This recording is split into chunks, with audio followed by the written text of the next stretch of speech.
What's going on, everyone? I hope you guys are having a fantastic day. Hey, it's just Dan, and today I'm going to be talking about PSA 9s, right? So a couple of days ago, I went ahead and ordered a couple cards, and they finally came in, and I got 3 SARs cards from Prismatic Evolutions.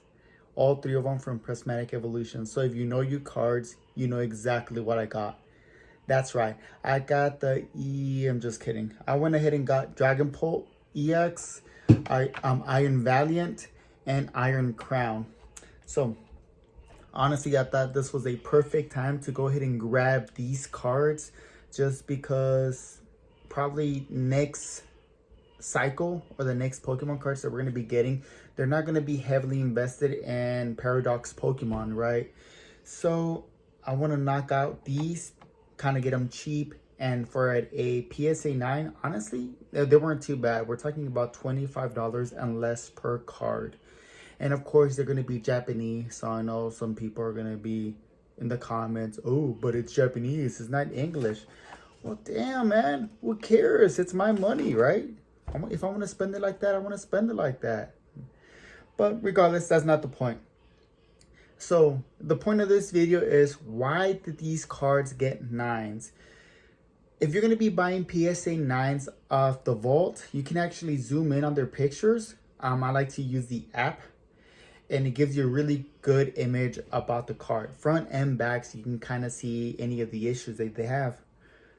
So that's what I did. I still went ahead and got the cards, because I'm thinking I kind of want to see how strict it is between PSA 9 and tag. And these are going to be cards that I'll probably break and submit them to tag myself. I just want them in a clear case, and I kind of want them in a tag case, if I'm being honest, if they're for my personal collection. But we're going to go ahead and talk about it and see why they got a 9. Starting with the first card, we got a 2024 Iron Crown, right? It's going to be from Terastal Festival or Prismatic Evolutions. So for this card, for this Pokemon, for the Iron Crown, this is going to be the second SAR that they receive in the Scarlet and Violet series, or just in Pokemon's lineup. It's going to be the second one. The first one came out in Temporal Forces for my English collectors, and for my Japanese collectors in Cyber Judge. The illustrator from this card is going to be Kubo, and he's done a couple amount of cards, but he only has 3 full art cards, this one being one of them. Honestly, I still love the purple. I mean, not the purple, I apologize. I like the blue. For some reason, blue cards stand out so well when it comes to Pokemon. They do such a fantastic job. And I do like the cybernetic, like digital look, like half digital, half like just nature. So it's an interesting art design. Now, whenever you look into this card in the image, the first thing that's going to stand out to you, or why it probably got a 9, it's the centering. If you look at the centering, very heavy on the left. So you can see the left border thicker than the right border. So that's going to be the first thing, right? So the centering is already off. Now, one thing I did have to look a little bit more, especially in the light, is there's a small little scratch on the bottom left corner. Small. Not crazy. I'll try to put another picture. You can't see it up front, but whenever you start messing with these texture cards, it kind of pops out with certain light. So there's a nice little scratch in the bottom left corner. And then the last one, kind of hard to see, but there's a surface scratch above the EX sign. Not on the blue, but actually on the gray. So right off the bat, you already have the centering that is off, a scratch on the bottom left, and then a scratch on the border, a surface scratch on the border. Now, whoever sent this person, I think maybe they were just trying to risk it with the centering. I don't know if they noticed that, because a lot of people do believe you get a Japanese card, you can send that to PSA and it's going to be an automatic 10. I mean, I would want to do that too, especially for an SAR. But I don't know how they didn't notice the centering. As for the bottom left scratch, that could have been done in handling. But the one that I know for a fact they didn't notice is going to be the line on the border. That little surface scratch, like it takes so much for it to come out, but when it comes out and like it's there, it's there. So still, overall I think it's still a beautiful card. And yeah, even though it's already a 9 and I can already see 3 things that are pretty bad with this card, it's one of those things that I would still want to submit to tags, so just so we can see what tag does pick on and what they don't pick on, what they're really strict on. But yeah, Iron Crown EX, PSA 9, and it has like 3 different flaws. I can see why I got a 9. Second Pokemon that we're going to talk about, it's going to be Iron Valiant. So for Iron Valiant from Terastal Festival, I think it's a dope looking card. It's pretty badass. I'm not gonna lie, it's fantastic. So same thing as Iron Crown, Iron Valiant. This is gonna be their second SAR in Pokemon. 2 in Scarlet and Violet series, obviously because they're Paradox Pokemon, right? But the first one, their first SAR came out in Paradox Rift for my English collectors and Future Flash for my Japanese collectors. The illustrator for this card is going to be Dancio, and they've done 7 total cards for Pokemon, only 1 being a full art, which is this one right here. So why is it a 9? So looking into this card, centering looks great. Honestly, it has fantastic centering, so it doesn't seem like it was a centering issue with this one. But then you start looking at the edges, and on the edges you see a little bit of whitening. Not just on one edge, but honestly you can kind of see a little bit of an issue on all 4 edges.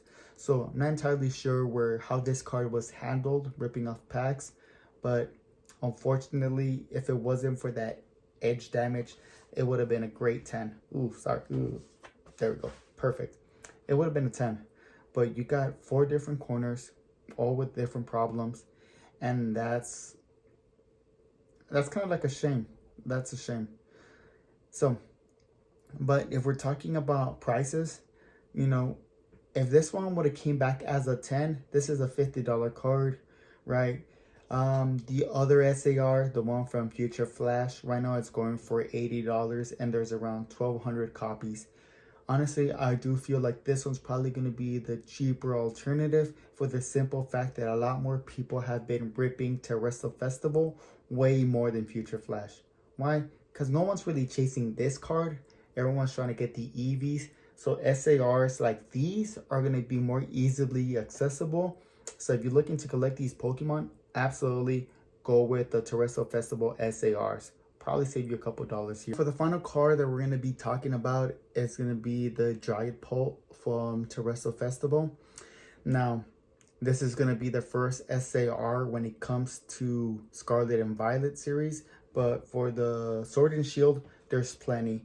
Honestly though, regardless, this one's probably going to be the most expensive one, just because it's the better looking one out of all of them.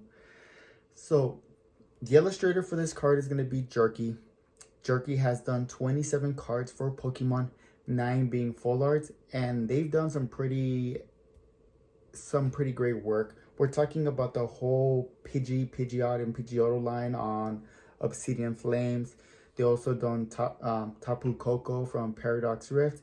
And the one thing that I notice about his cards, they're very, very colorful.